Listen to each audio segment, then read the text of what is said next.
Ladies and gentlemen, and friends beyond the binary, welcome to Medioker Poker with Amanda Bonanza. I am Amanda Bonanza, and I am here playing PLO 25. That's right, $25 buy-in. These are Microstakes still. The tier between Microstakes. Oh, here we go. I got a hand to fold. The tier between Microstake that divides Microstakes and low stakes is the $100 buy-in mark. So that's $1, $2. Or maybe it's 50 cent $1. Yeah, that would be at 100 big blinds. So big blind being $1. So that's, I'm at the like 12 cent, 25 cent is what I'm doing. So it's like, this is like the stakes that I would generally play in a local friendly home game with people that like don't want to spend a lot of money on poker and don't. I'm not playing that hand. I'll get the. I wanted to get the hand history there sorted. I've got the.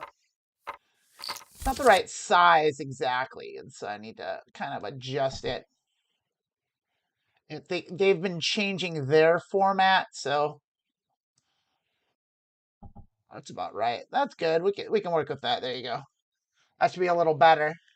I know you all can't see that because it's real hard to see, but like it's there. It takes up space. It's a thing. Maybe we'll throw an ad.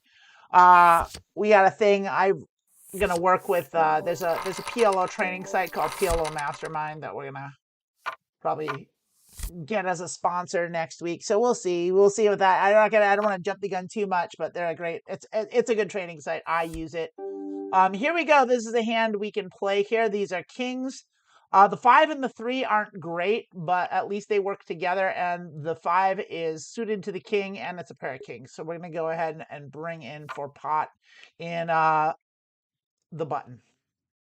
And let's see what happens with this. I saw a player here make some really bad calls, but they lost all their money and they left, obviously. This player played aces in the most straightforward way I've ever seen anyone do it, which I don't blame them for doing it, but I knew what they had the whole time. That's all right. So we got a 9 drop. So we are going to bet this if no one else does, just because it's a position bet. And basically, we're going to just do position bets for C betting, which is basically on the flop. And we're just going to do half pot and see what happens. And so basically, if someone calls, then we know they've got a piece of this. They've either got a draw, they've got a jack, or they've got a 9. They should raise if they have a 9, but people very rarely raise at these stakes. So we'll see. So it took a while for them to call. So they have something. They very well may have a 9, and they're letting me just donk to them. So I'm gonna check it back since we don't have anything besides the kings and the 9s. And then a 3 comes in. We'll see if they put the pot in. They're doing a half pot, so I mean they could have a 9 easily, but I think we should probably call it down just because our kings are solid, and we'll just see what they have. Yeah, they had a jack. So if they had bet a full pot, I would have folded. The reason for that is we're not at the stakes where people are betting correctly. They're betting according to what they have. So when you see something like that, when you see a half pot bet at the river, you can kind of call it down with any kind of marginal decent made hand. You're going to get burned sometimes, and sometimes you're not, but that's the way it goes. You have to do the pot odds. And basically, if it's a half pot bet, you're putting in a certain amount of money to get, I think you get something like 3 to 1. No, that's 3 to 1 on a pot size bet. So it's even better. So you basically only have to win those 1 out of 4 or 5 times to break even. So if you win those more than 1 out of 4 or 5 times, then it's a profitable move. So, and that's kind of how you have to think about it in terms of poker. But today our focus is going to be hand reading. And so we are going to look at ranges, and I'm going to try and focus on that a lot, because it's kind of the basic thing to do when you first start playing poker. Not a lot of people do it. It's what the pros do. It's what good poker players do, and it's a neglected thing that recreational players don't even think to do. But basically, we're judging basing on how they bet, how they call, what actions they take determines what cards they likely have in their hand. And so it's a little harder to do with PLO because people play all sorts of peanut butter and jelly here.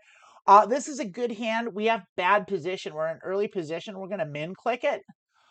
We do have a suited ace. We have a very good hand. I'm actually going to pot it because it's a good enough hand to pot. And I was just talking about betting according to what you have. I do it too. And the reason is because very few people pay attention to bet sizing. I do, but my opponents generally do not. And so they all called. And so my kind of instinct at this point is I want to get money in the pot. And so now I have a hand, but I'm out of position here. This isn't a great hand for me. I don't have anything. I've got a pair of 6s and very little equity. Nothing's coming, but I do have overcards. So I could easily pair. See, that's 2 pot size bet. But see, so now I call 10 big blinds, and then that's my chance to win 42. So 10 into 42, it's a good price. Problem is I don't have any equity here. One of them's on a spade draws, and one of them has a 10. So I don't have either of those things. I have a pair of 6s, but I do have overcards. But if a spade comes, I'm boned. So I think I'm just going to sit out, cut my losses, and let those two fight over it. But if I spiked a king, an ace, or a jack, I would have had 2 pair and probably been good because top 2. And then if, I don't know. And then also I would have then had another draw to the nut straight, the Broadway straight, but it didn't. A 2 came, a brick, and there's the spade. So I did get out of the way and I dodged, I conserved, I minimized my losses.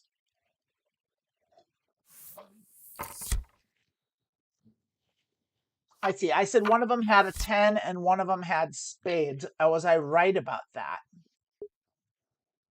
Yep, one of them definitely had spades. Seat 5 had spades. Seat 1 also had spades. So, but seat 5 had spades and a 10. So, yeah. Yeah, I got it. I got it very right. So that's good.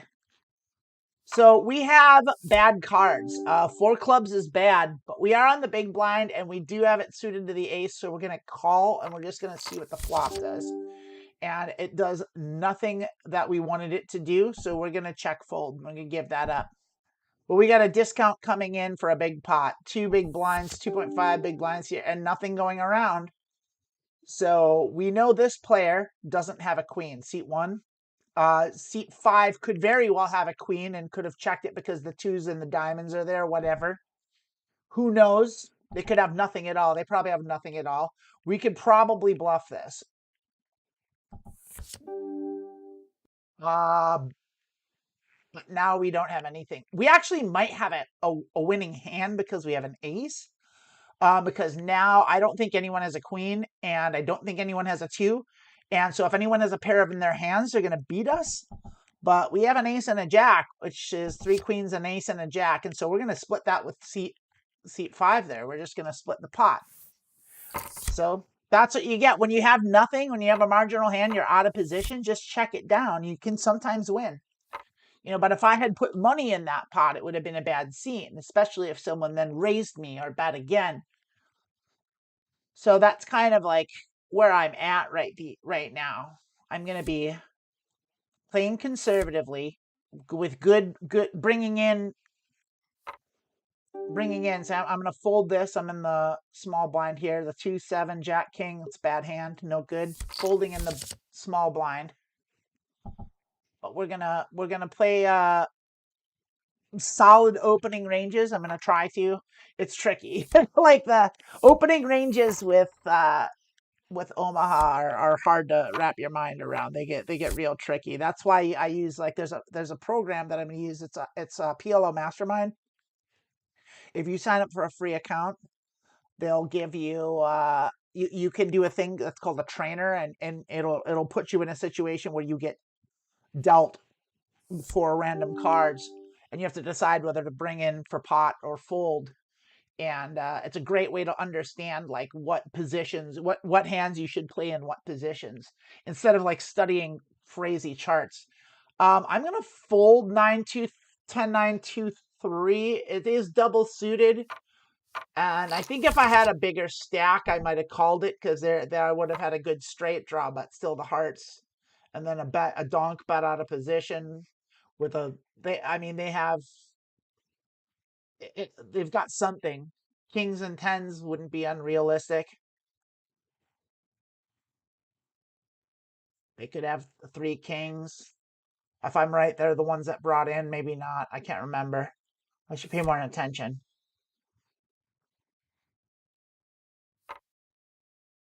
I'm just going to call. They've got a draw at least. Maybe hearts. There's a raise all in from seat 4. 5 calls, and one's going to call if they're already pot committed. It doesn't matter what they have. They're chasing a bad straight.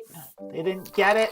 Kings and 8s hit. What did seat 5 have there? Seat 5 lost all their money and left. What did they have that they were willing to go all in with and not win to a bad 2 pair?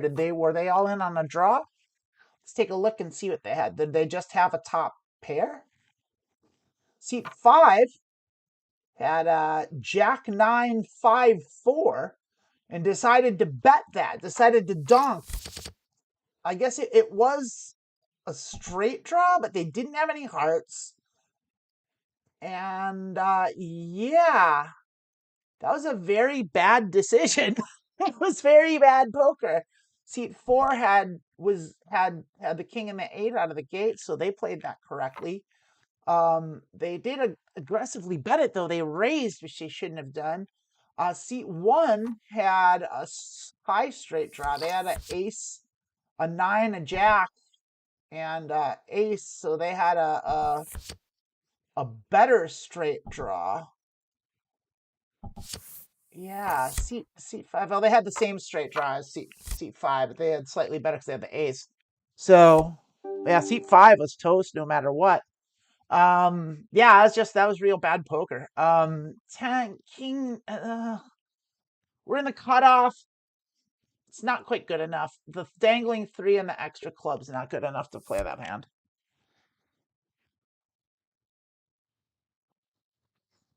So this table has so far displayed very poor poker, so should be pretty beatable. We just need to play solid ABC stuff. Nothing fancy, just play good hands. Let's see what exploits we can figure out so we know that basically they're gonna call a lot with marginal hands. So basically when we have the nuts, we have to shove all our chips in. And I think that's the right way to play. If we're gonna see people call down with draws and with marginal 2-pair, like we need to shove our chips in. So that's what we're going to be doing. We're going to be betting large for value. I don't see. We'll be still bluffing, but we'll do it very strategically and based on actions and their displays and the individual players at the table. But so far, I'm not seeing anything beyond I'm playing the cards in my hand and hoping I hit a hand. That's what it's looking like. It's very very recreational, first week poker shit. We would have had a decent straight draw here with a bad backdoor flush, but it's a really bad hand, so we don't care. Now we're on the big blind, so we'll see. That's not a good hand, so I'm not gonna call any raise, but maybe we'll get a limp. These players aren't that great, so we might get a free roll here. Even a free roll, I'm not that excited about it. We would have to spike a 4, and even then, I'm not going to feel super, super confident. There's nothing. We would have to flop the wheel, basically, or the wheel with the clubs, the straight flush clubs. I mean, honestly, even then, I mean, 2 4s would make me feel confident. But it looks like we are going to get a free roll here. So yeah, we got bad players, and we have a pair of 4s. And a really bad backdoor flush draw and nothing else. So we're going to check out of position. And we're going to be checking out of position basically no matter what. And then we're also going to be c-betting in position 100% of the time. It's just at this point, it's the only real way to play these players. Yeah, we're not calling anything. They had something. Maybe a king, maybe a queen. We'll see what they do here. We'll see if that queen scared them, so they have a king. That'd be my guess. Seat 1 has a king, and that's all they have. It's probably not even a good king. Probably a king with a bad kicker, and maybe 2-pair. Well, definitely 2-pair with the queens, but I think they have a king. We're not going to find out because seat 6 probably had spades.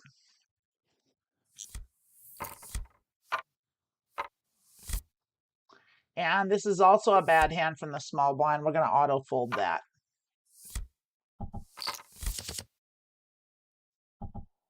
But, we would have had a bad straight draw.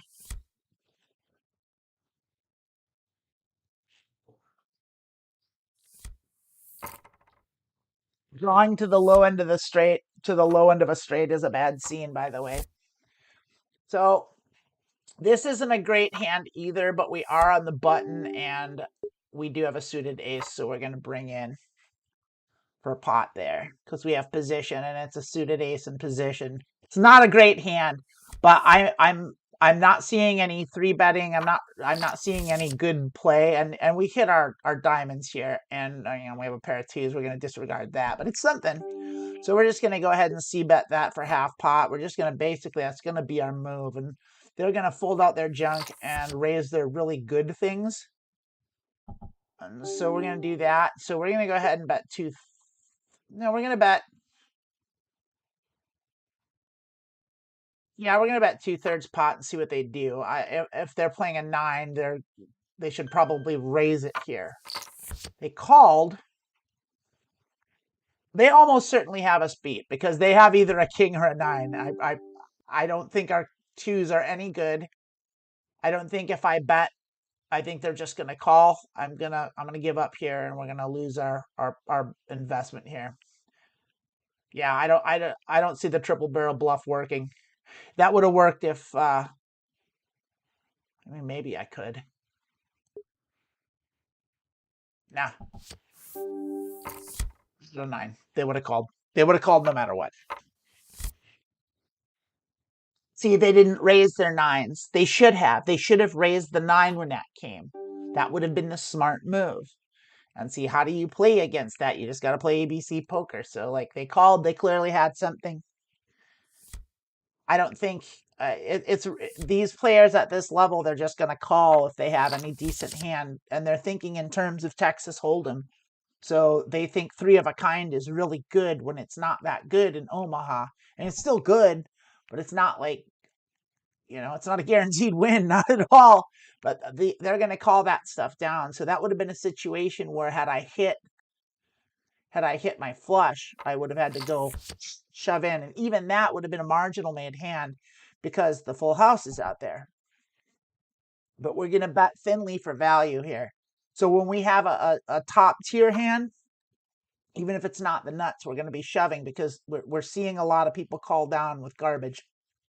Well, not garbage, but actually, yeah, we have seen a lot of garbage calls, but we've been seeing people calling down with mediocre hands. So our bluff didn't work, and that's okay. I don't think a triple barrel. I think they would have called had we potted that, and we would have lost a bunch more chips. That's a hand. That's a hand for sure. 2 to Broadway, 3 to the wheel. That's definitely a hand with a suited ace. We can bring that in. Bring it down because I think we're just going to get callers. So we're just going to, we'll min click it. We're going to get callers anyway. We're in early position. We're going to go multi-way no matter what. And so the multi-way aspect will raise the pot to be big enough to what it is. And then we're not like, if we don't hit, we've only lost 2 big blinds instead of, 4.5.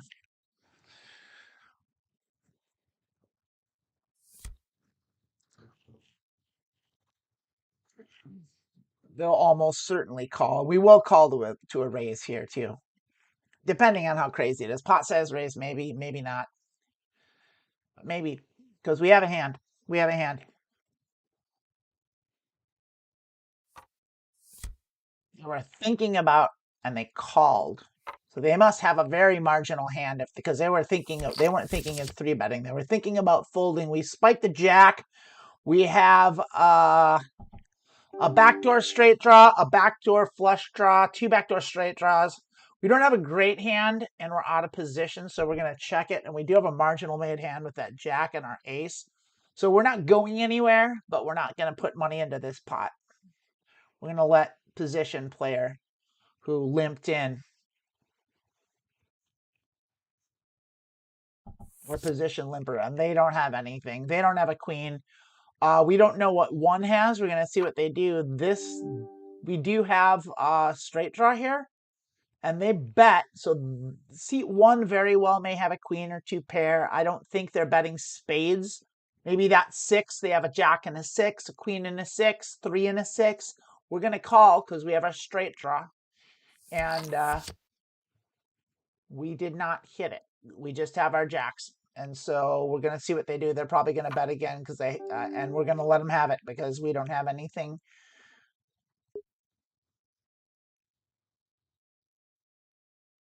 We don't know what they had, but I'm going to put them on a queen.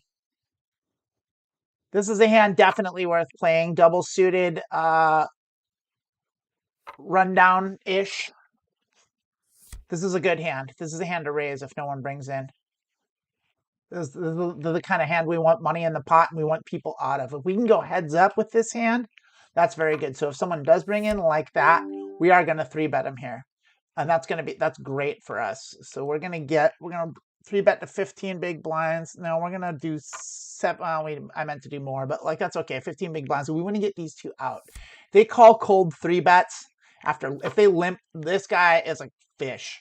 C5 limp call the 3-bet. That's terrible poker unless they have aces. And so we have a lot of equity here. We're definitely gonna check raise this.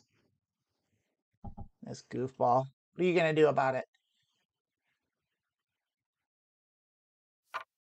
We're gonna check raise all in. See if we can't buy this pot. If not, they've got aces. Yep. And we have 2 pairs, so we're doing better.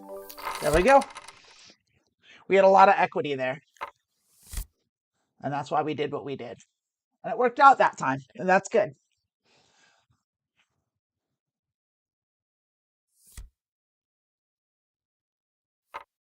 No. Sorry about that.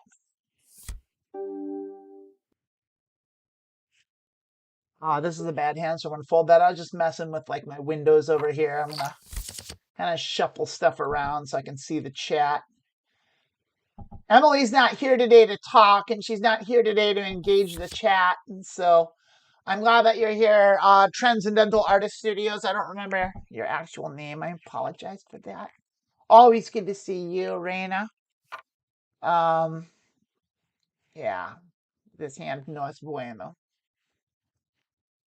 So if you are in the chat and you remember that last hand, like let me know if you feel like what we did was the right move. I feel like what we did was the right move. And obviously we won the hand, so I think, but I would have been okay with it even if we'd lost. Here's a hand that looks good, but it's not. And I'll tell you why it's not. And it's because even though it's 2 to Broadway, 3 to the wheel, neither the ace nor the king is suited. And so we've got a bet in front of us, and so we're going to let it go. We're not interested.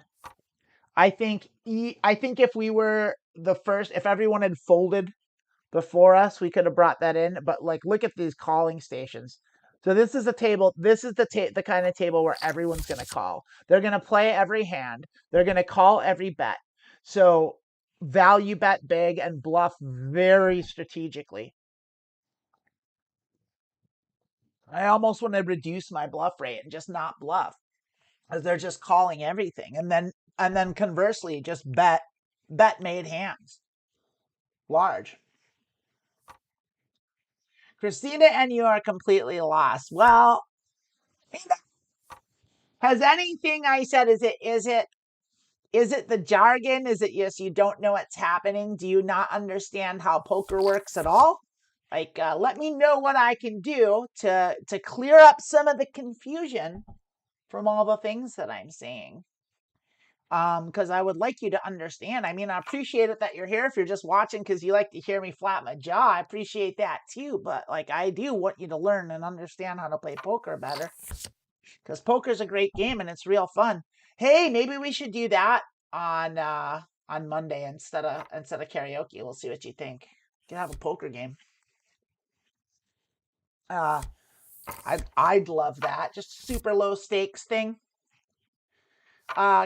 Ace 10, king, queen with a suited ace. That is a monster hand. We're going to bring that in for pot for sure. And we will call. We might even 4-bet this, actually. We might, well, maybe. This is a very good hand.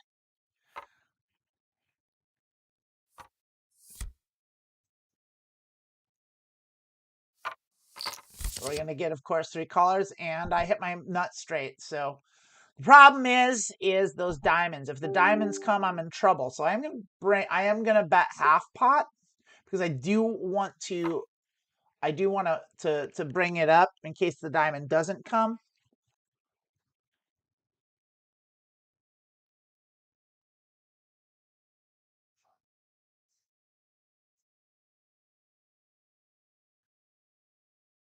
So we'll see what everyone does. Like I said, remember, we've got calling stations here. So one of these players is almost certainly going to call. There we go. And so if they're the only one, yeah, they're going to be the only one. So we're going to put them all in. We'll just bet the pot. Make them pay for that diamond draw. And they hit their full house.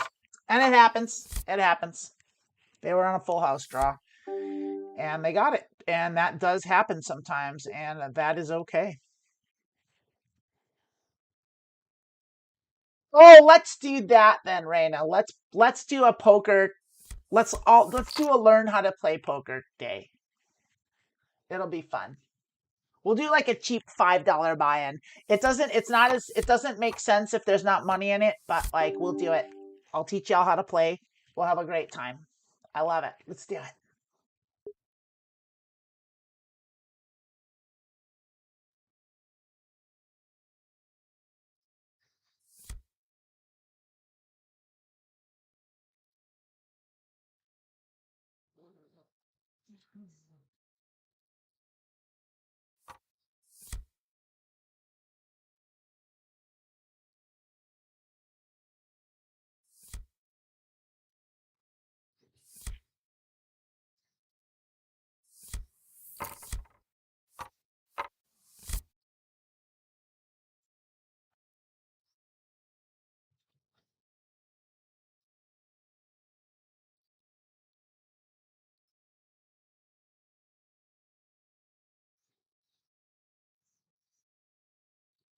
This is a bad hand, by the way.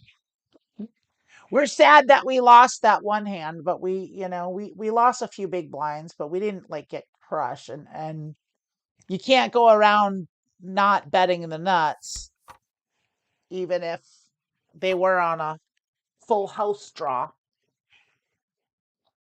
They didn't do that wrong, by the way. They were right to make that call. And so that was poker played well by all involved. Look at this. We're getting a free roll here. This table is terrible. These limpers. So yeah, there's only one way to play, and that is value bet heavy, heavy, heavy. I'm gonna check, but we're not going anywhere with those clubs. And we've also got a straight draw with the 7, 8, 9. A 10 brings us a straight. A club brings us a bad flush. A 3 brings us 3 of a kind. Here's a bad flush. But we're not gonna bet it, but we're gonna call it. I maybe should have bet it. There's a lot of chance that either anyone else at this table. I mean, there's 4 other hands, so like someone else could easily have clubs. But also easily someone else could not have clubs. So seat 5 may have clubs and they may not. So now it's a matter. We're just going to call. We're going to check and we're going to call. And if we lose to a higher flush, then we lose to a higher flush. And that's just the way it goes. But we're not going anywhere. They're betting small. So not a full house. Another full house. And that's also the way it goes. They did have that too. They did have kings and twos. And they also had the flush. So they got our chips. I don't regret it. I would make the same play 100 times over.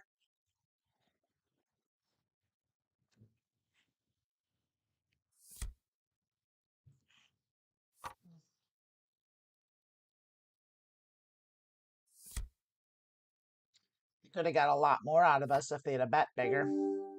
But they didn't. Well, that's okay. We're going to grind it up.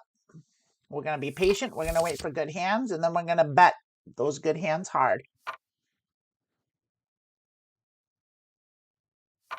It sure seems like when everyone's playing face up, like no one's bluffing. Everyone's playing their hands. No one's thinking about what other people's hands are. And everyone's betting according to how the strength of their hand. I mean, seat 5 had a super strong hand, and they didn't bet very hard. So that's not totally true. This is a bad hand. We're going to fold it.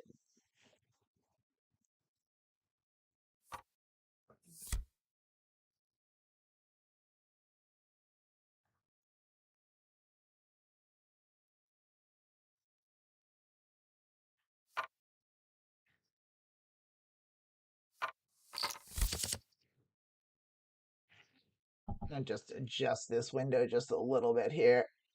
There you go. Let's make that a little neater and cleaner there. It's hard to get it over there. Which side do you like to see better? Yeah, let's do it like that. There. It's a little niftier. Just tidying a little bit for you, a little housekeeping. Maybe it makes it a little easier to see those things too. But yeah, so we're seeing not a lot of action, which means no everyone's afraid of the straight. No one has it. No one's got a straight. Maybe seat one does, maybe. We'll find out. It's 2/3 bet.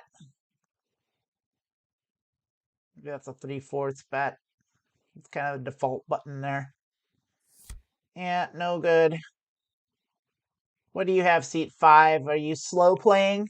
They could be slow playing. They showed that they drew us in with their nut hand. They should have bet more because the flush.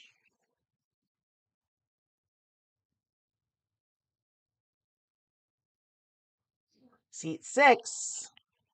Looks like they folded out a turn, or they left the table without clicking the fold button, which is kind of rude, but maybe they just got disconnected. That could be too. And they're gonna fold, and seat 1's gonna take 12.9 big blinds down.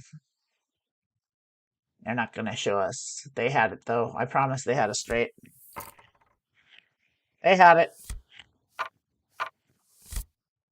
4, 8, 10, 7. 10, 8, 7, 4 is the right way to read that. 3 hearts. Not good enough. Not quite good enough. Not quite good enough to bring in. We're going to bring in with solid ranges against these calling stations. I mean, there's a school of thought that you can just call and bring in a lot, especially in the late 2 positions, which I'm going to agree with. I'm going to loosen up my ranges on the button and the cutoff there, especially since we're not seeing 3-betting. So like they're going to call no matter what, but like we could play a lot of hands and like spike cards and just like, I mean, that's a strategy that does win sometimes. I've seen it win, but I've also seen it lose.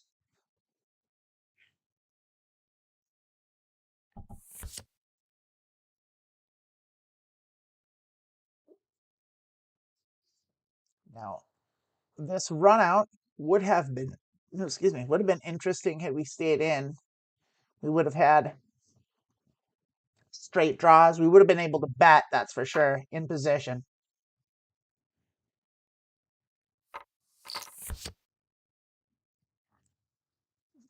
I think we're definitely probably going to start limping marginal hands from late position.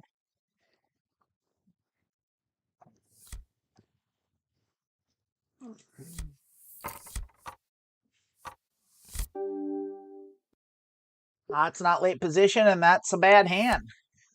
So we're going to fold it. We're in the low jack there, or under the gun and 5-handed here. So we're just going to leave that be.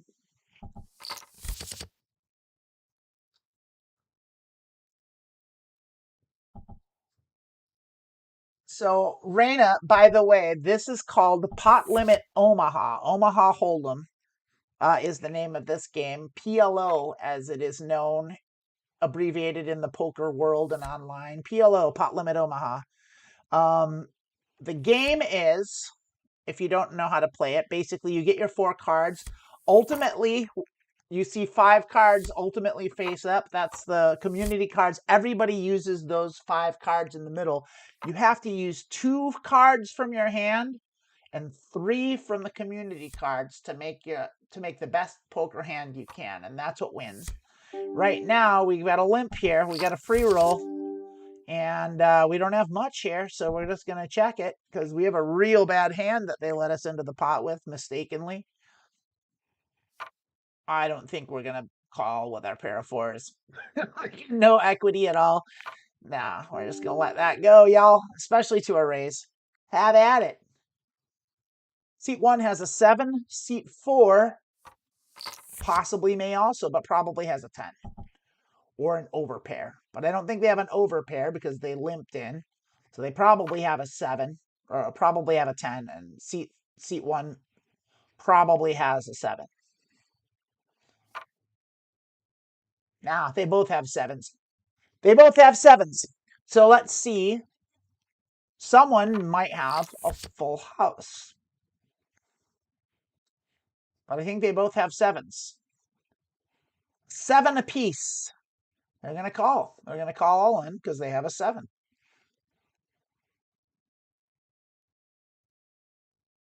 Maybe they only have a 10 and they're just calling anyway.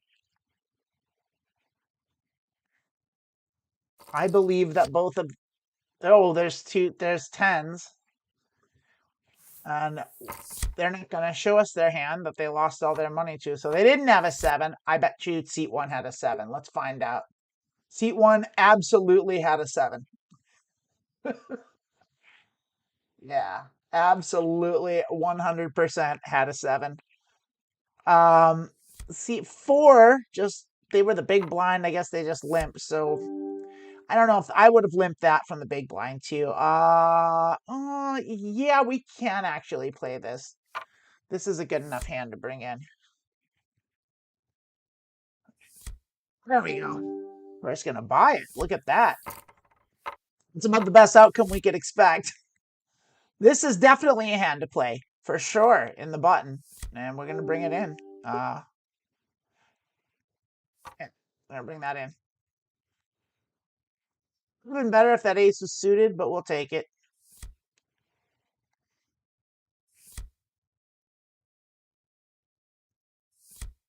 A limp fold. So we just bought 2 hands.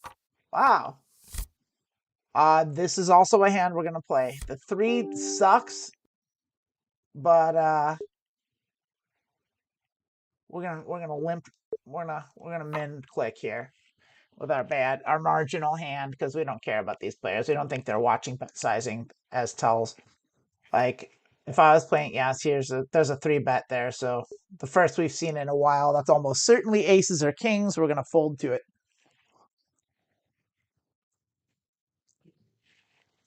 So back to what I was saying, Raina. So ultimately, what happens is the best 5-card hand wins. So you're only going to use 2 of the cards. So for example, I would, if based on what's out there now, I would have a Jack 10, Queen 2-2, a pair of 2s with a Queen high, and then a Jack and a 10 would be the next best 2 cards to go with this. But if the landscape of the board changed, like if a 9 came, then I would have a pair of 9s and a pair of 2s with a Queen, or with a Jack.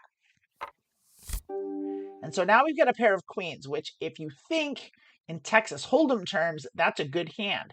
But it's out of position, and it doesn't have anything to back it up, so it's not a good hand. So we are going to fold those queens out of position.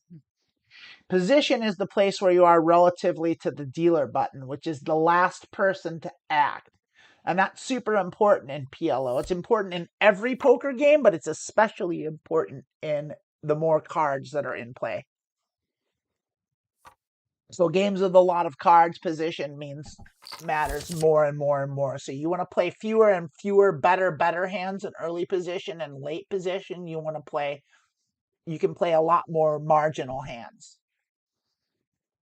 And so this is a hand that I would have definitely played on the button, but I won't play in the hijack. So positions according to the button. So the button is the dealer. The D, that's the button, stands for because that's when you're in a casino and there's a dealer, they throw the button out. When you're playing a home game, you pass the deck around.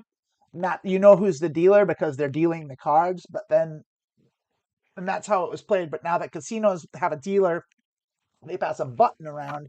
That's why it's called the button. So the button working counterclockwise backwards because the action goes clockwise.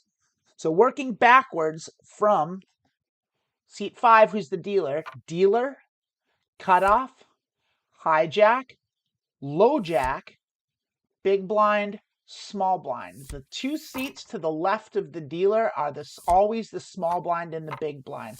Unless your head's up, it changes. This is a great hand. We're going to be playing it. It's a single. There's no suits, so it's a rainbow rundown. So it's not a monster, but it's a hand we're going to raise if seat 2 doesn't. They're just going to give it to us. We don't have to do anything. Seat 2. I don't know. I don't remember them building up that stack, but like apparently I was blabbering and not paying attention. I don't know if they came into the game with that many chips, or like over from another table, or if they milked someone here, but they now have a bigger stack, and it's always better to be to the left of the stack and go after them. It's not great when they're after you. You want the money to be to your right, and that's good. That's good for us. This is a bad hand, so we're going to fold it. So, Raina, when I say big blind and small blind, do you know what that means? Let me know in the chat, and I'll tell you if you don't.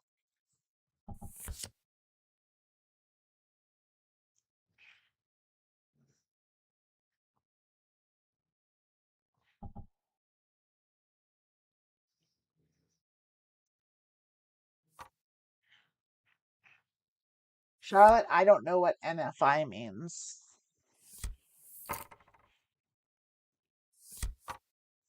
Not fond of insects.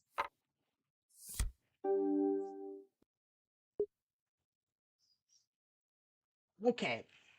Raina, here's what the big blind is. So the blinds are, so you can see the 1BB, that stands for one big blind. So there's a way to see it like it's actual money, but I'm doing it in terms of big blinds. So I'll just explain to it. So basically, the two seats to the left of the dealer button are forced to put money in the pot before they see their hands.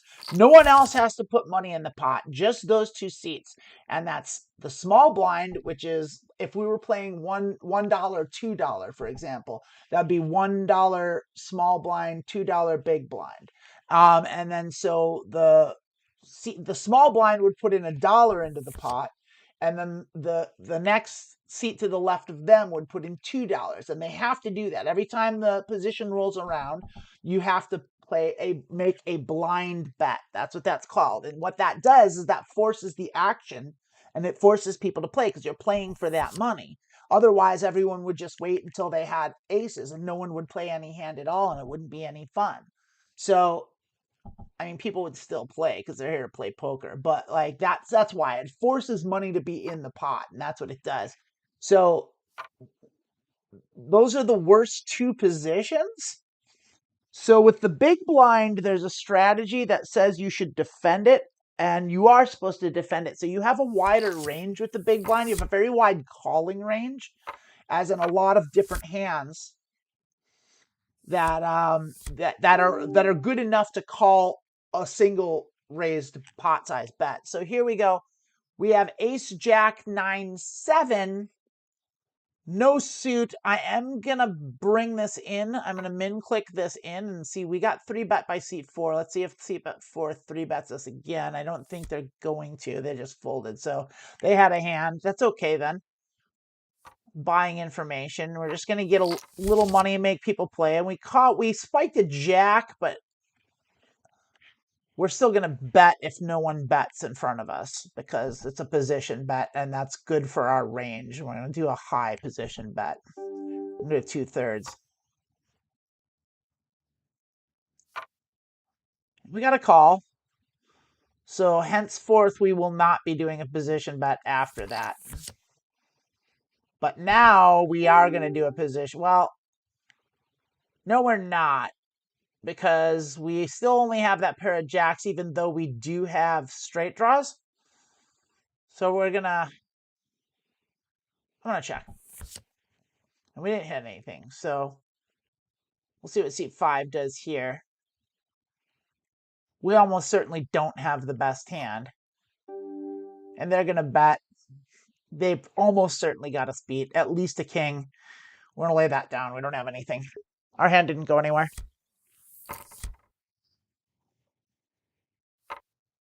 So small blind 0.4 because you can't divide 25 cents in two, and one big blind, which is 25 cents. So that is 3.4 big blinds, which is a pot size bet. I'm going to fold this and I'll explain why that is. So you take one big blind plus 0.4 makes it 1.4. If they call that, that puts 2.4 in the pot.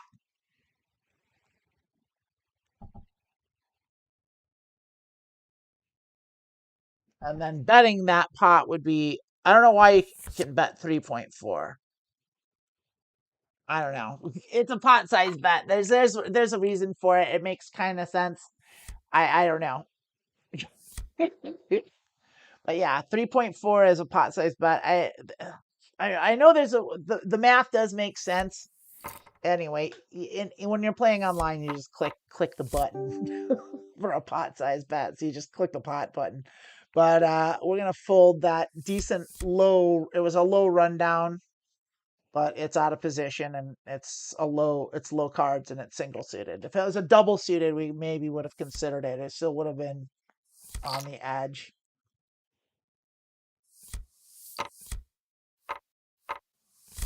A rundown is four cards that are really close together, by the way.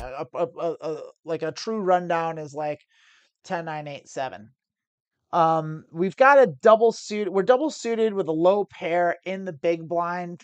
This is a super marginal hand, but being in the big blind, it's good enough to play. So even if someone raises, we're going to call. But it's looking like we might even raise.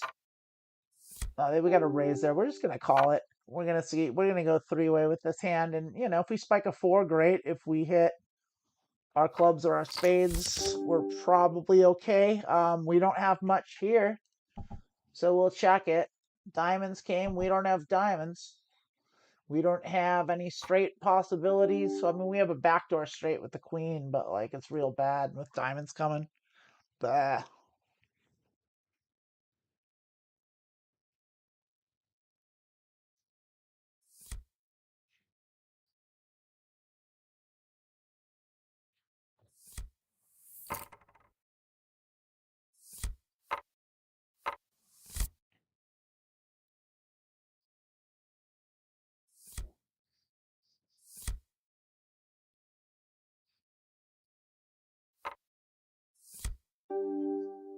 All right, we're in the small blind, and we are gonna bet this here. We're gonna bet the pot because we're in the small blind. We're gonna try and squeeze other people out if we can.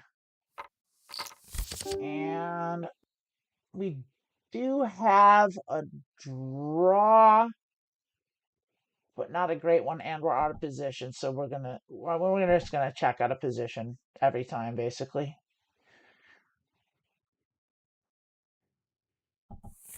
They're gonna let us have it. So nothing's really happening, but like our equity just got way worse. We just have a pair of fives, which is like the fourth best pair. We still do have a draw, but it's a bad draw. So once again, we're just gonna probably just, if someone bets, we're gonna lay it down. Yeah, we're not gonna call it. We can't justify calling any bet with this hand. It's just not going anywhere. Even if we spiked an ace, I wouldn't feel great about it. I'd feel okay. If we had spiked an ace, I would have called, but I'm not calling here. We would have had, yeah, fives and twos. Is terrible hand. Terrible hand. So I wonder what seat 4 has. They had a draw, maybe. Maybe they've got two pair. Oh, they got 3 nines. They've got full house. So they didn't bet their full house, hoping that seat 1 would bet. That's a terrible play. So we'll slow play. We'll check the nuts on the river. So we're going to give them a shark because we're careful. We're not going to. We have to change our strategy for that. We now have a pair of aces and wheel draw, so we're going to bring that in.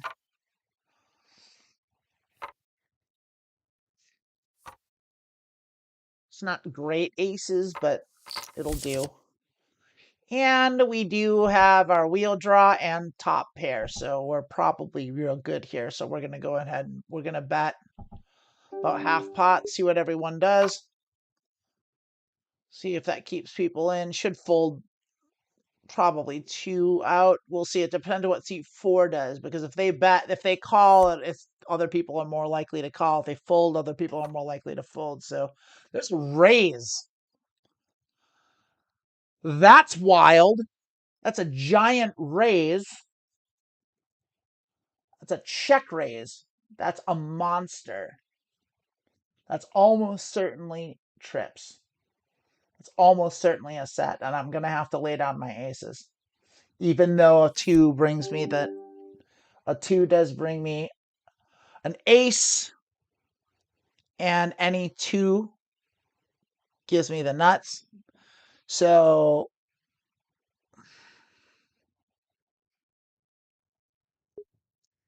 there are 2 aces. That's 6 cards out of the deck. It's not enough to call that giant raise. They have a set. They have a set of 10s, guaranteed. I'm going to give it to them. I have to lay that down. I don't like laying down aces. But no one check raises like that without, not these players. Haven't seen it. Haven't seen anything like that. And if they did, if they check raise, bluffed me, and they blew me off my aces, then good on them. Great play. Not good enough hand to call here. And it is approaching the top of the hour. I'm going to click the sit out the next hand. I'm going to pee, take my hour break, and pee in the toilet and drink, maybe get some more water to drink. And I will be back in about 3 minutes. So see you soon.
Hello. Oh, wait. I gotta do this. I was thinking, because I coming next Friday is going to be my debut performance on Truth Wanted on the ACA network, Atheist Community of Austin. It is a skeptical call-in show. The premise is that the hosts, I'm a guest, but the host and the guest, I don't know who the host is going to be. It might be objectively Dan. It might be Kelly. The hosts and the guests are skeptics, as in we don't believe in things until we have evidence, until we without good reason to believe. And this primarily, it's the atheist community, so it primarily it has to do with like believing in God and stuff like that. But the premise being that we're all atheists, that we don't believe in God, not that we disbelieve in God, but that we have not yet seen evidence that warrants a belief, is the general stance taken on that network. And I agree with that. I'm in the same boat. I won't go too much into that. The call-in show that I'm doing is less about religion and more about just people calling in with wacky ideas. It's a lot of conspiracy theory stuff. And so people are going to be calling us, asking about what we think about Atlantis, or if the moon landing was faked, or any of that stuff. What's in vaccines, all that stuff. And so we're going to have to talk to these, well, we get to talk to these people. Should I call this min click from a shark? I don't like my hand. Yeah, but it's one big blind. And now I've got spades, so I like my hand more. I wonder if I'm going to check raise here. I think I should. I think I should check raise. Do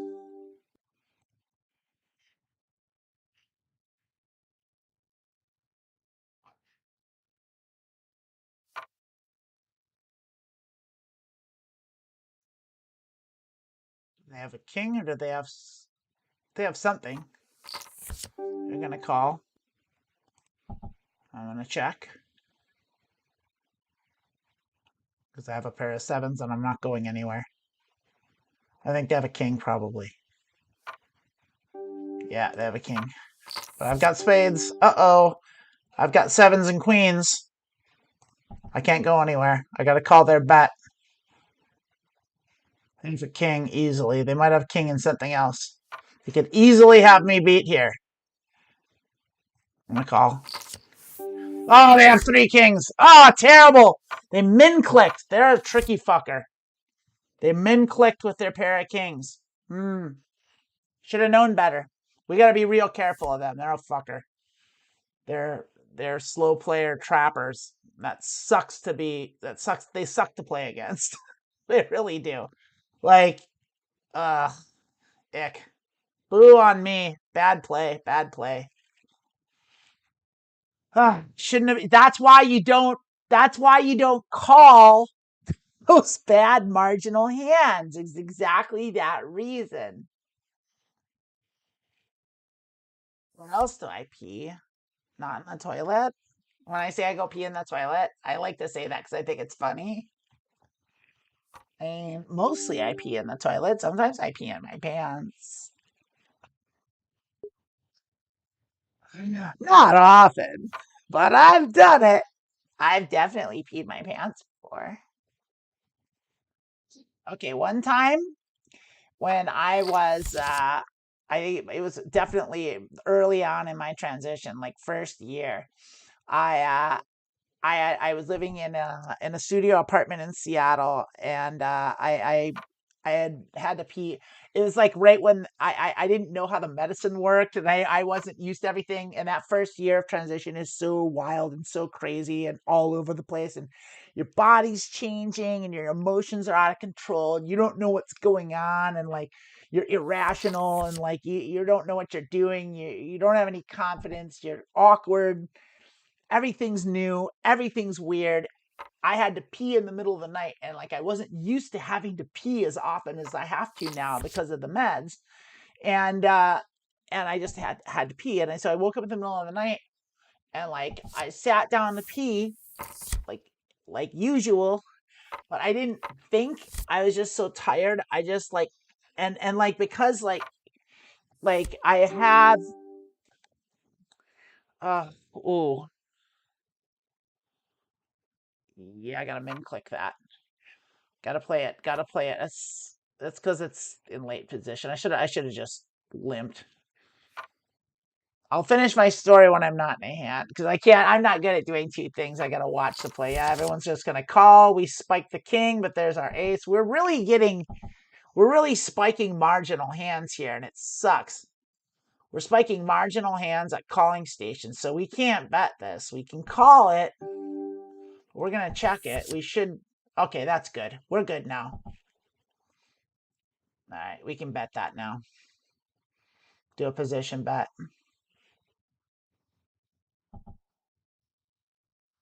You got our trapper there.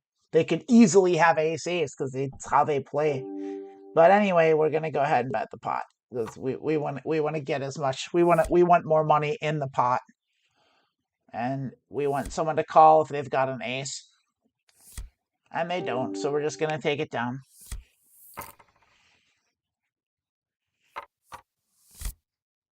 And now we have a suited ace with a pair of sevens. The three sucks. I'm not gonna call. I would have brought in, but when a limper bets and brings in, when these players are limping and then they bring in, they've got a really good hand. That means they really like their hand. So we have to be extra cautious with that. So this hand wasn't good enough to call what's obviously a good hand from someone with chips. So they're going to be betting again. They have aces, kings, queens, jacks, good Broadway. They've got a strong hand no matter what. Yeah. Anyway, so like had to get up in the middle of the night to pee, and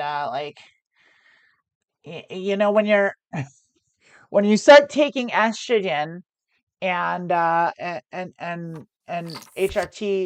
feminizing medication, it makes your penis different. It changes it, and like before, like it was like you feel it more, and like I would I would hold it in place to pee and not pee all over myself, but I just didn't think to do that because it was like I didn't really feel it, and it was the middle of the night. I just sat down and I just let fly, and I wasn't thinking about it, and I wasn't paying any attention, and like I was like half asleep, and then I realized like I felt something on my leg, and I looked down, and I had pissed all over the whole bathroom floor, all over my underwear. Like my underwear was like soaked with piss. There's piss all over the bathroom floor. It had gotten into the spilled over into the carpet of the rest of the apartment. It was just such a bad scene, and it was like 3:30 in the morning, and I had to get up at like 7, and like it was just so terrible. No, I had to get up at some ungodly hour. It was the middle of the night, and I had to get up, and it was terrible. Yeah, this is after once I worked at SU. So like I had to get up at like 7. Like it was just a horrible situation, and I had it was like, oh, and I had to wade through the piss and figure out a way to not get more on the carpet, and it was just a bad scene. So Charlotte, sometimes I pee on the floor. We're calling with double suits. We got one of our suit. It's the wrong one, but we're still gonna call with it. We're not gonna check raise though. We're out of position. We're just gonna call it and see if we can spike a club and hope that our club is good.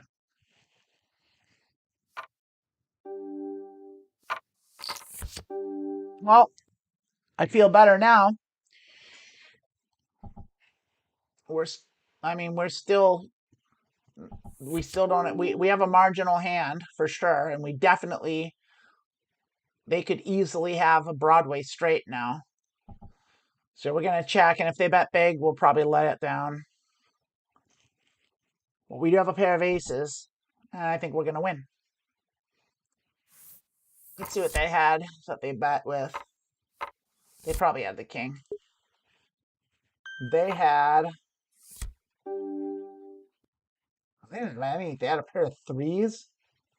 They had nothing at all. Queen 8 3 3. So they just bet nothing. That's a position bet. Okay, well, we know they position bet. That's good to know. Yeah, not on the big blind. Not good enough. That dangling four is no good. Also, we're short stack. We punted to this tricky fucker here. We've punted to them. We punted to seat 4. We've punted to seat 5. If that's the same seat 5, I don't think so. I don't know.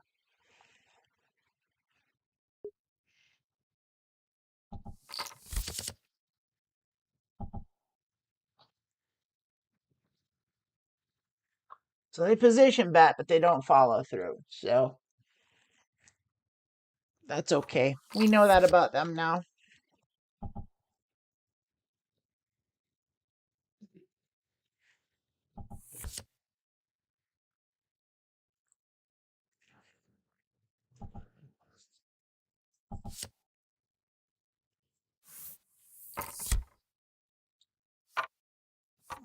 Slow played another full house, did they?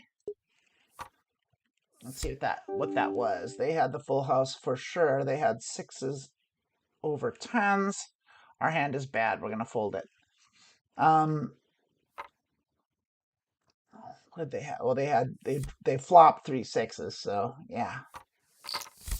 How do they bet on the river? They bet position where they? That's seat 5. They were in the big blind. They bet 139. So they bet.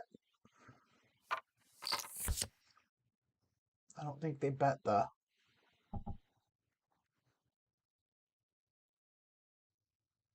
They took it down.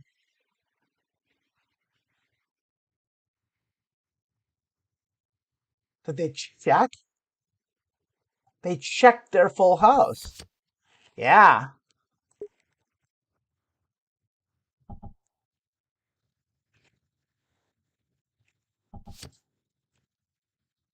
So we got 2 tricky players to the left of us, and that sucks.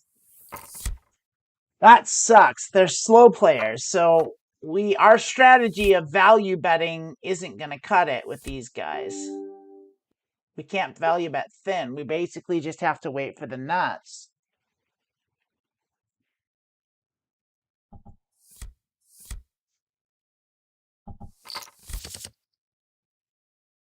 Yeah, I hate playing players like this, and I hate that they're to our left. It sucks.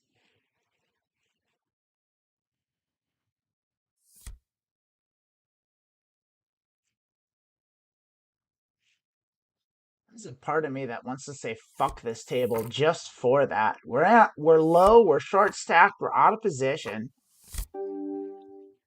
That's not good enough. Yeah, I'm fucking bailing. I don't like these two. I don't like the way they play. I'm getting out of this table and I'm going a new one.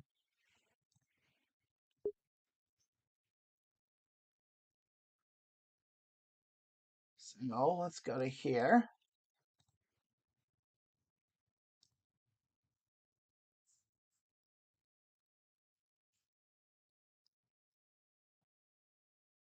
Right.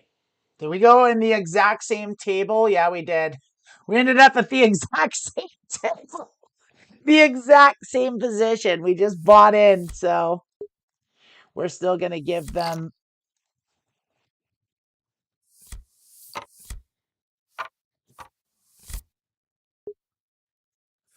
Oh, that's horrible. Yeah, this is the same table. Oh, well. C'est la vie. Fold it around to us. That's a bad hand in the small blind.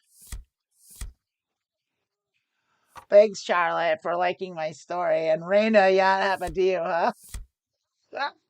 Yeah, I think that happens to a lot of us. I think that's a thing with trans women.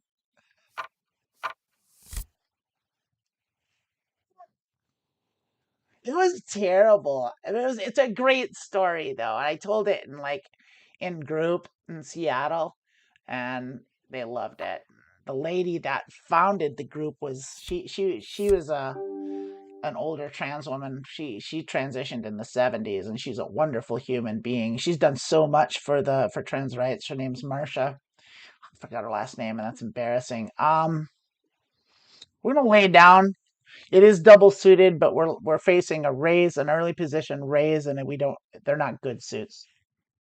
So it's the weak cards, they're scattered. Double suit's nice, but double suit's only really that good if you're going heads up or which we don't know, these tricky players. Anyway. But yeah, I think it's a funny story.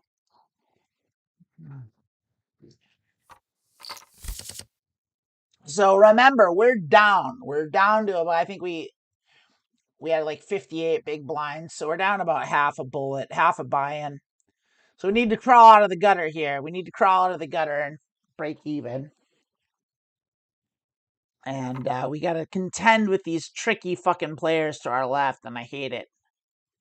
Hate it, hate it, hate it.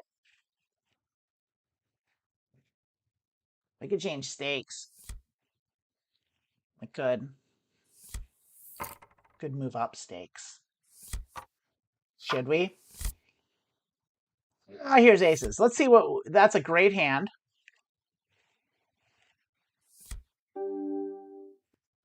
Yeah. All right, here we go here.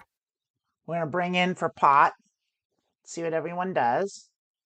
Our tricky players here. They're going to fold. Perfectly content if they fold and seat 6 calls. That's the ideal situation. Folded. Get nothing. We don't get to play our aces. That's no good.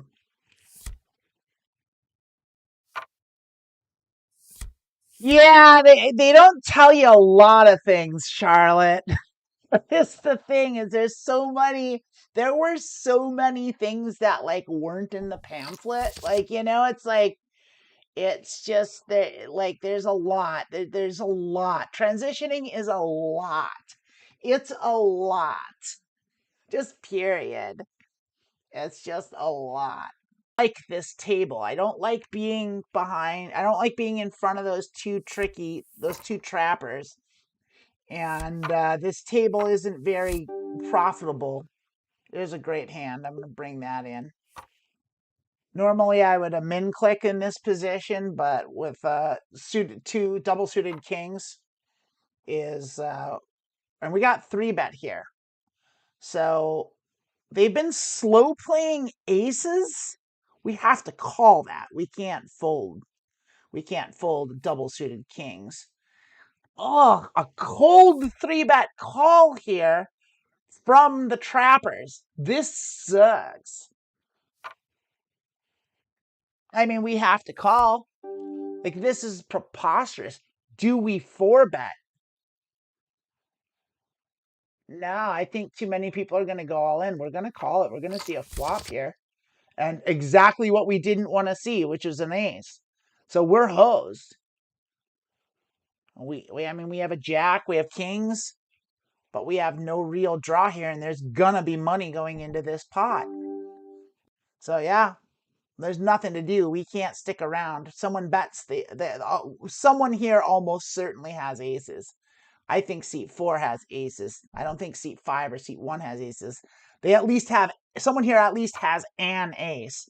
And so yeah, they're right there. Seat 4's got it. I can't call them. I don't have the equity. My kings are no good. My kings are cracked. Hate it. Fucking hate it. Fucking hate it.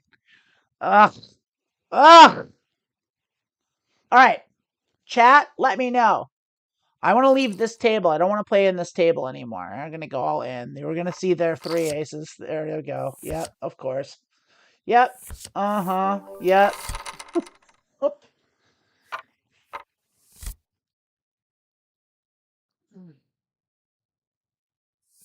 Would we have spiked a straight there?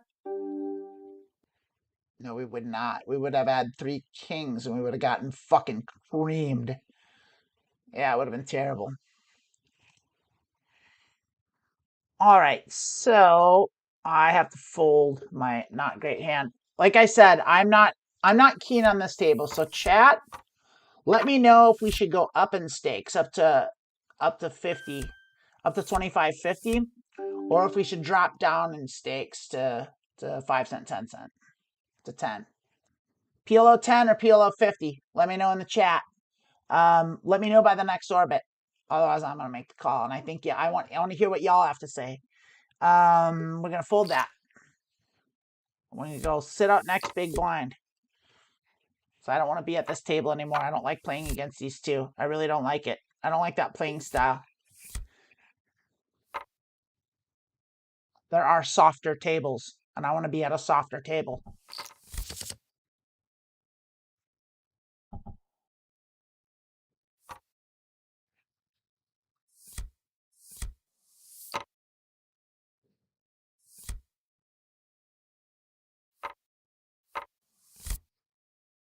Good. Fitty. She says go up. Raina says go down.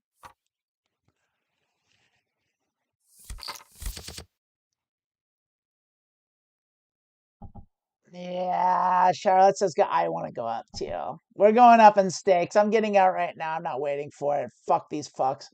All right, we're gonna do it.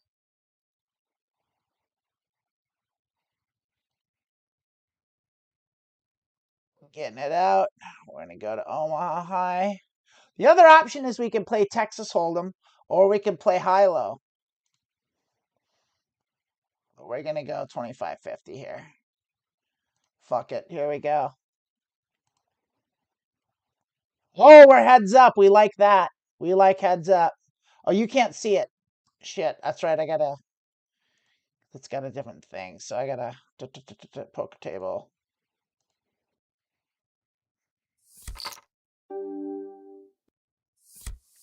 I can't see what's happening. Shit, that sucks.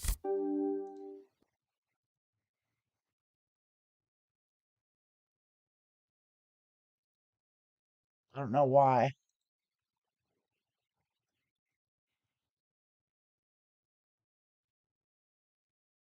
Oh, that's why. Oh, I gotta pop that. Okay. Yeah. Here we go. Heads up. I don't know. 4 of them.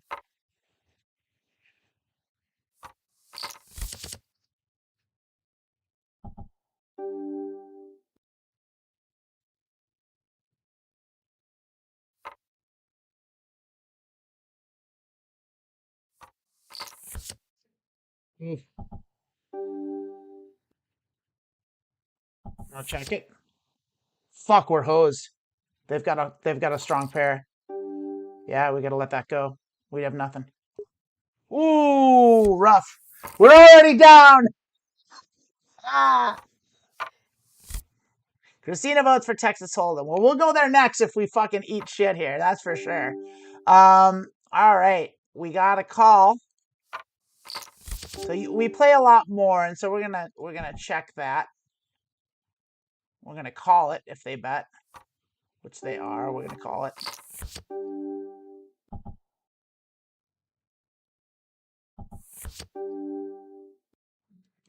That we don't think they have clubs.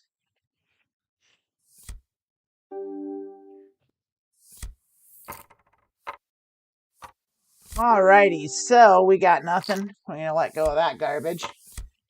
So heads up plays a lot different. It moves a lot faster, as you can see. So that's a bad hand. So we're not going to be calling it when they raise, and they're going to be raising every time because they kind of know what they're doing here. So we don't have a good enough hand to play there. Gotta let that go. And that's also not good enough to play. That's real bad.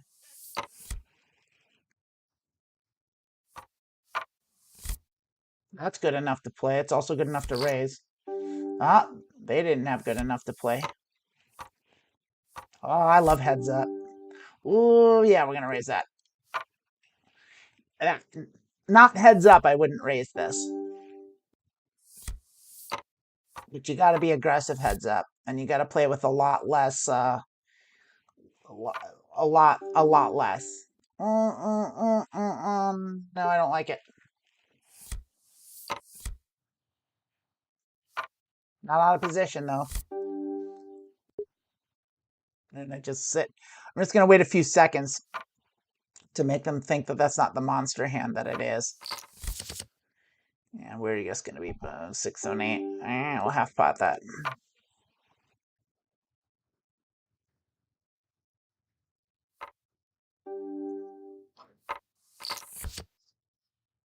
Yeah, we're not going anywhere.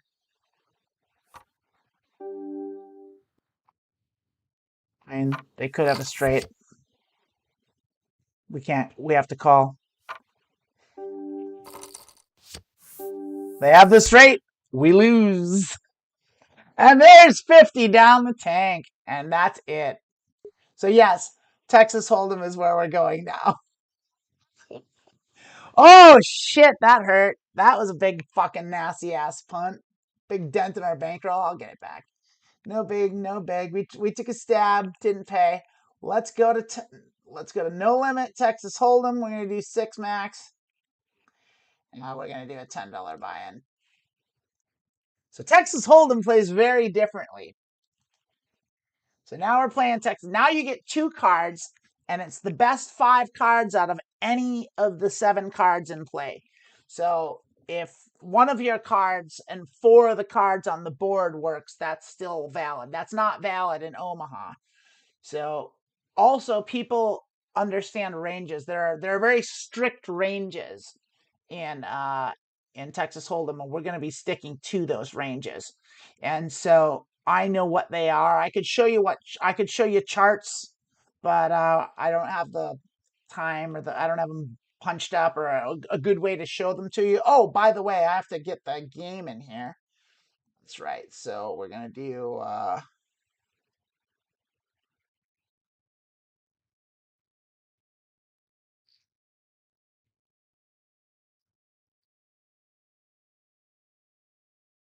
it didn't work.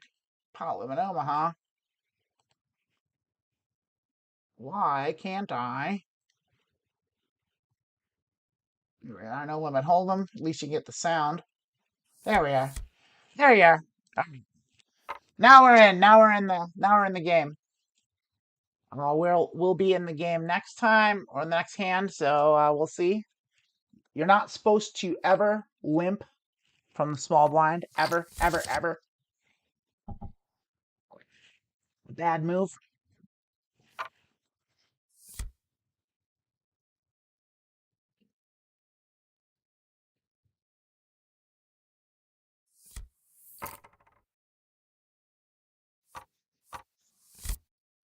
Ace Queen's a monster. We're gonna be 3-betting this. We're gonna be raising this. Yes, we are, and we're gonna be raising high.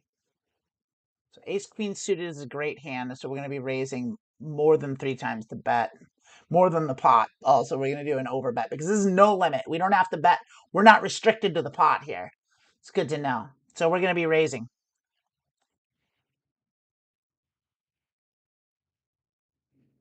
Let's see what this small blind player is really thinking about what to do. So we are going to raise 10.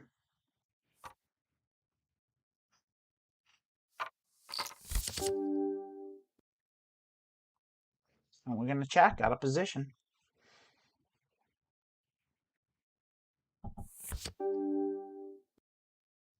Now, I think we should c-bet here. Let's do a delayed c-bet here. And it's a bluff, but we're going to bet. Let's bet half pot. Let's see what they do. They call, they snap called, so I don't think we can blow them off of anything. We might be able to blow them off, but not if they have a jack. So we're going to check it and see what they do. They have tens. I don't think we would have blown them off of anything. I don't think we played it wrong. We're out of position. We maybe shouldn't have bet that turn. King 6 is bad. We fold it.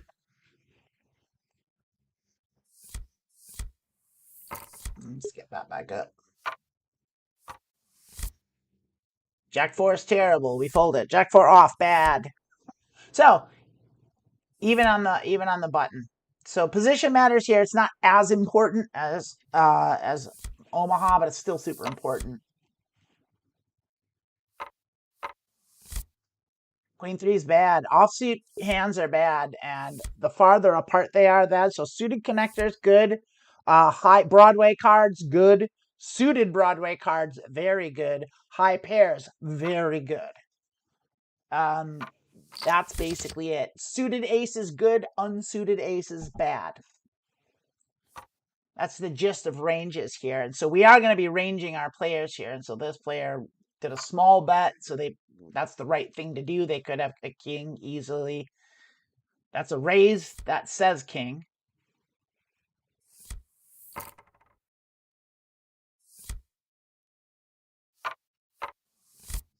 So that person check raised. We got ace queen suited again, so we are going to bring in for a little less than the pot because we're short stack. So we're just going to bring in for one big blind less than the pot.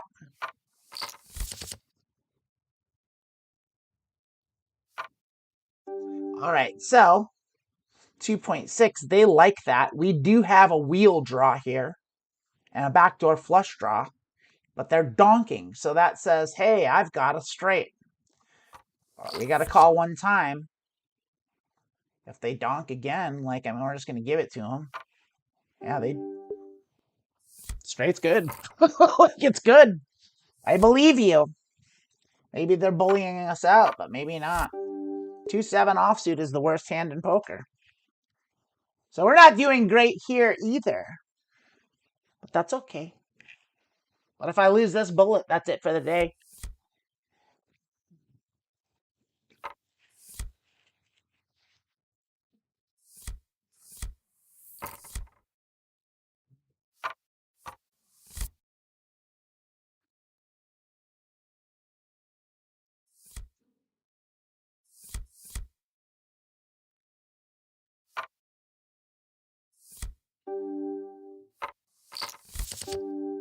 And we spike 2-pair. We're going to check raise that because we don't want the spades to come, and we're going to go over bet that. So we're going to go 20 big blinds here. That's good. There was a very wet, coordinated board, so we didn't want to. We wanted to make them pay for any of their draws, and they probably just didn't. They probably just had a pair because they bet. I don't know if these players are betting draws. We haven't seen anything go to showdown yet, so I don't know what's going on. But anyway, that was played well. Let's get back in this game. We're on the button now. We got ace-6, which is bad, and to a raise, it's no good. Got to fold that. We got a caller. We got a raise. You're not supposed to call either, and and early in the low jack position or in the hijack position, you're supposed to raise or fold from that position, but they didn't know that, so they're not playing GTO. Seat 6 is not playing GTO. They're not playing according to the rules, according to the official strategy. That's okay. Most people don't. Getting too much into the official strategy is the wrong way to play anyway, because like if GTO only works if other people are playing GTO. If they're not, you got to adjust and change it around. So there we go. We saw a raise. We're seeing some pretty decent. I'm seeing what appears to be decent poker here. I can't tell if people are bluffing or not, but I mean, there's no reason to think that they aren't some portion of the time, because I'm seeing good plays, but they could just be playing their hands and being aggressive bettors with good hands, which is okay, as we were.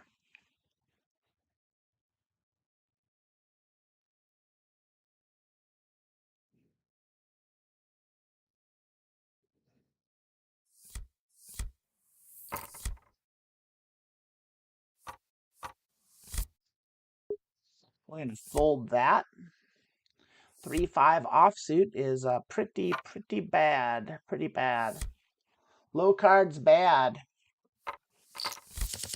Low unsuited cards unacceptable.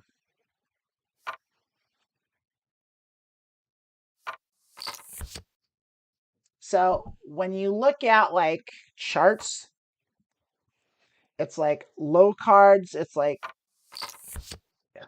I'm not going to try and explain it to you visually. It wouldn't make sense. Ooh, what do we have here? Aces. Yeah, aces full. 2's full of aces. That'll win the day. Ace-5 offsuit is a playable hand in late position. I didn't mean to call it. That was a misclick. So I did absolutely not mean to limp in early position. So I pay one big blind for my error. My bad aim. I'm not calling it. 7-4 suited on is a hand to defend on the big blind. So if we get raised here, we're just gonna take it down. So that's good. That's about as good as that can go. So we'll take that. 9-5 offsuit is not good enough to play from the small blind, so we're gonna let that go. That depends. If it rolls around to us and everyone folds and it's just us versus the big blind, I think we can raise it, but it's not, so we're gonna let it go.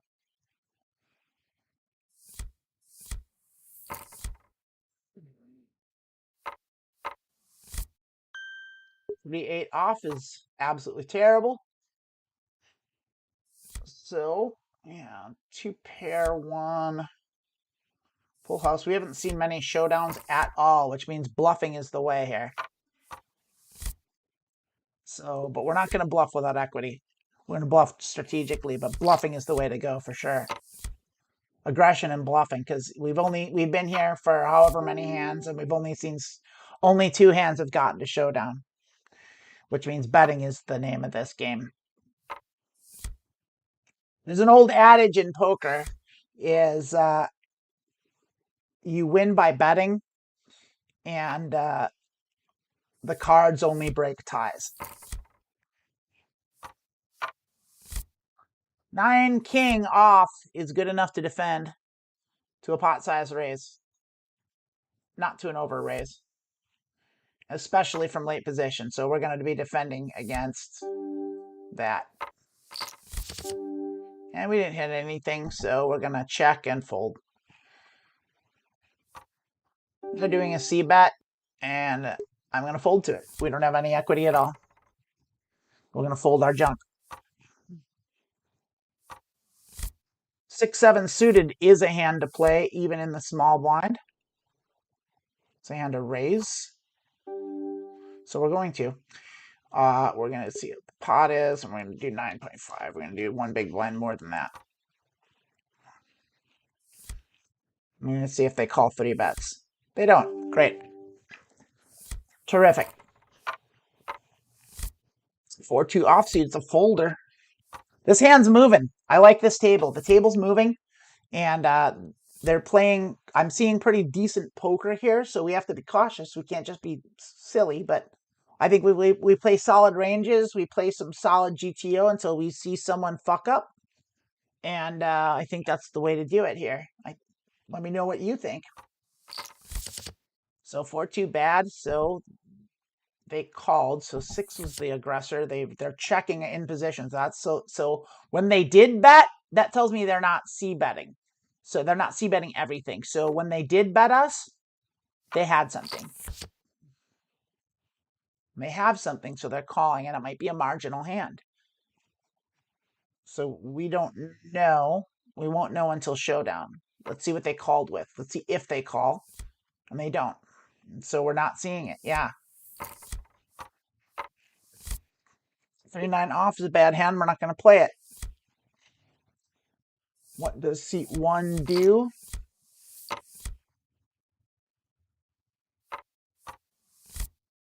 Ten jack offsuit, not good enough. Not good enough. And the hijack, we're going to let that go. Our range is, in the hijack, is suited 10s. And so 10 and higher. 10 being the lower of the 2 cards, and suited. And offsuit, I think offsuit queens. It's been a minute. So it's 6s and 8s on the big blind, or on the button. That's not good enough in the low jack. It's 6s and 8s, suited 6s and offsuit 8s, which is a big range, and that's in the button. That's a button. So, and then it's 9s and 10s, I think. 9s and jacks. 9s and jacks. Suited 9s, offsuit jacks. The cutoff. 10s.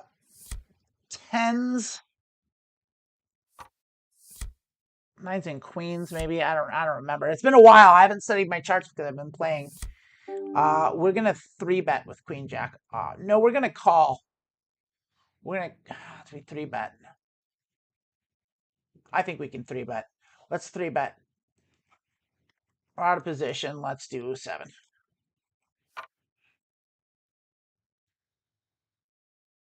Probably should have been a call. I think that was supposed to be a call. So we're a little overly aggressive. It might bite us in the ass. We'll see.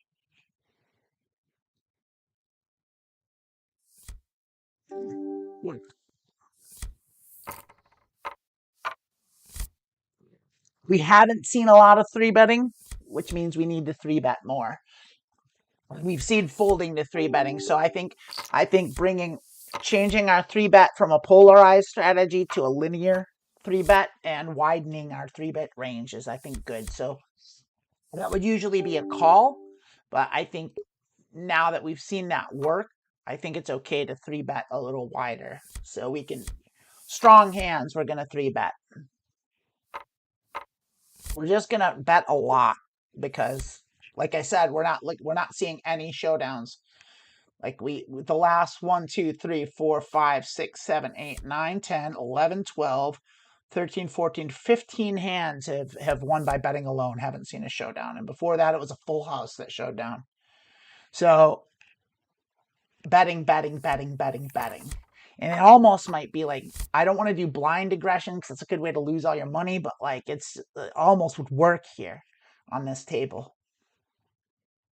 But strategic betting, and king 8's not good enough. We're still going to play solid ranges. Like I said, we can widen, I think, because we're not seeing 3-betting, we can widen our range in the button and the cutoff. And so we're going to play a lot on the button. We're going to play a lot on the cutoff. But we're not going to really widen our ranges for the hijack and the low jack. We're going to keep those real tight. And also the small blind, we're going to keep real tight. So, but we're going to widen our range on the big blind too. That's what we're doing. Does anything I said made sense? I feel like I just threw out a whole lot of strategy jargon. So I hope any of that made sense to somebody.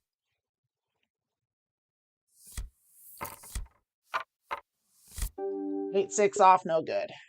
And the low jack. Let's see what the cutoff does here. Seat 4. They're going to bring in for a standard raise. Standard bring in. We got a 3-bet from the small blind. A snap one, a quick one. Quick 3-bet. That means a good hand. They didn't have to think about it. They were already going to do it. And they hit the pot button. They clicked the pot button. They hit it. So they have a good strong hand there. Wise fold. Wise fold from seat 4. Seat 4 is playing well.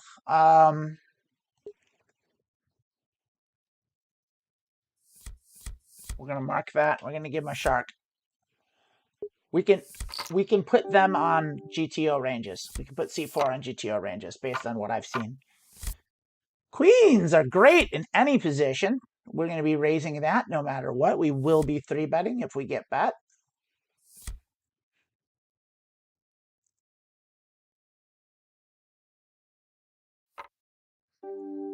We're going to put on a little Hollywood here because we are going to 3-bet. We want them to call us. So we're going to add one to that.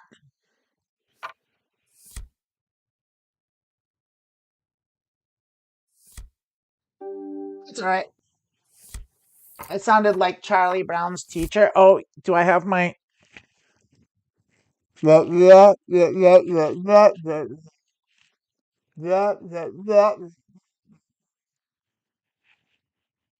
that.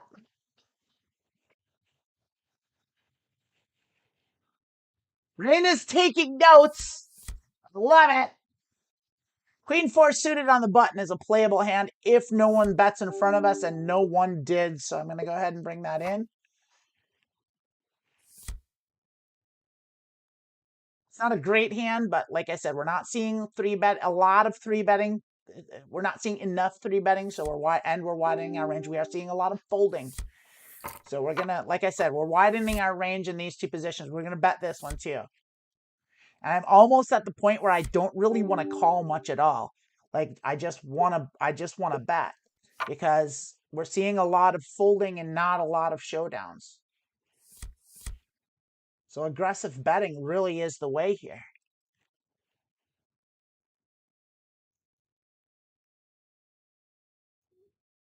So and if they 3-bet, we should probably fold. But we're in position. If they 3-bet, we're gonna call. But they just folded. So yeah. Definitely ramping up the aggression in the button and the cutoff positions, but not in the hijack, and the low jack. Charlotte, you don't know what I'm talking about. I'm so sad. I wish everyone knew what I was talking about all the time.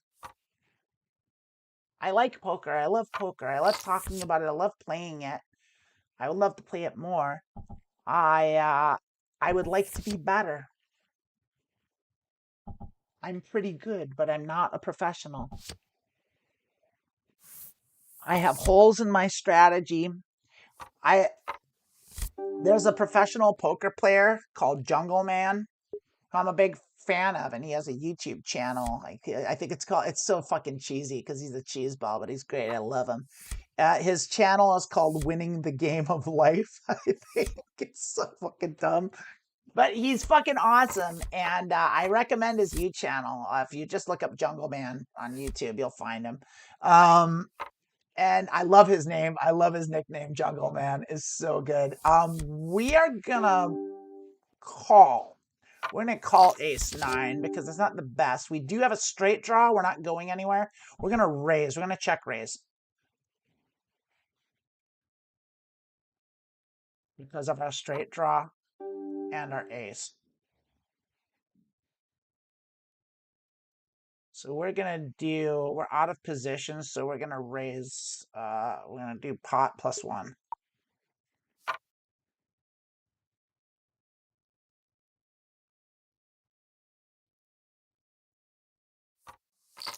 We're gonna call. We have to go all in because we have that blocker. They have something. They call us. They have the ace. We died. It's all right. We're going to go ahead and we're going to call it. I got fucking crushed. I lost my $50 buy-in, my $25 buy-in, and my $10 buy-in. Bad day. Bad day for mediocre poker. Truly mediocre. Not buying back in. I'm going to call it. I got to go help my dad move some stuff. We're going to do that. I'm going to leave the table. I am going to talk to you a little bit, and I am going to tell you about, you know what? I'm going to go back to, I'm not going to mess with it. It's like I can go to the other screen. But anyway, what I'm going to do is I'm just going to talk to you. So before I hang up, before we call it, eat shit on my fucking bullets. Ugh, it sucks. So that was poker. Raina will talk. I'll be in touch with you about playing. We'll get a game going on Monday. We'll see. I will see if the other girls are interested at all. Hopefully, we can get like a real small like little game going for super cheap, and I'll teach everyone how to play. It'll be great. I know my sister will play. The other thing is once again, I'm gonna let you know that we do have the merch at etsy.com/the transverse or the transverse.com shop Etsy. I never know what the URL is. It's the Transverse Etsy store. Go there, get your mugs, get your Punishy Her t-shirts. They're great. Get your hormone t-shirts. There's a bunch of other cool t-shirts that Emily made and stuff. And she's always she's a graphic designer, so she's always kind of cranking out new merch. It's great. Join our Patreon. We love the super chats from Charlotte. Love it, and everyone else. Love those super chats. Thanks for coming. I do mark your calendars. Please watch me on Truth Wanted on Friday on the ACA, on the Truth Wanted YouTube channel from the ACA network. ACA is the Atheist Community of Austin. It is a skeptic call-in show where people are going to call in and ask me about, well, they're not going to ask me, but they're going to check it out. Watch the show. Go to the YouTube channel and watch like either their shorts or like their abbreviated ones, because the show's really long. It's like an hour and a half. And it's a lot of it's slow paced if you're just watching it. I'll do it sometimes, but what they'll do is they'll break the calls down into segments, and you can see those. And I strongly recommend it. It's a great show. I'm really, really excited to be on it. I've been a fan of these shows for I stumbled onto this like network like about 6 months ago, and I fell in love with it, and I watch it all the time. It's like the main thing I watch is these YouTube channels with these call-in shows with the skeptics and the atheism, and I just absolutely love it. And so Truth Wanted is it's one of my favorites of the bunch, and I get to be on it. And so not only am I excited that I get to be on a show that I really love, uh, it's right up my alley. You're gonna get to see me be me and call some people out on their bullshit. I'm gonna try and be nice, but we're gonna see. I don't know how it's gonna go exactly. I've never done this before, so it'll be my first show with the ACA, and so hopefully they'll want me back, and I'll just keep doing it, and that'll be that's my dream. I want to get in good with these folks and be a valued host, and I ultimately want to get on Talk Heathen. That's my favorite show, or the Atheist Experience. I like that one too, but I like all of them. And so check it out. That'll be next week, Friday at 7 p.m. 7 p.m. Central Time, which is 5 p.m. Pacific Time, which is 8 p.m. Eastern Time. I don't know what it is Universal Time. I don't know what it is Aussie Time, but it is 7 p.m. Central Time. So that's the time the show goes live, 5 p.m. Pacific, on the Truth Wanted YouTube channel. So if you just type Truth Wanted into YouTube, you'll find the channel. Go to the channel, you'll see it. It'll be going live. It'll have my name and my thing on it. It'll be great. I really hope to see you all there. I'm so excited. And then, of course, we'll see you next week with Being Trans. Next week, excuse me. Next week will be the last Being Trans episode before Trump gets sworn in. So before inauguration. Emily should be back by then, but I don't know. She is going to go to Australia this week. So hopefully Emily will be there. At the very least, it'll be me and Lilith, but we'll have a lot to talk about. So we'll see you next week on at noon, and we'll be doing Medioker Poker then too. And I'll see you on Friday on Truth Wanted. And I love you all so much, and I'll see you later. Booba. Oh wait. I don't have my leaving thing ready. I'm never ready for anything. All right. I'm gonna go now. I love you.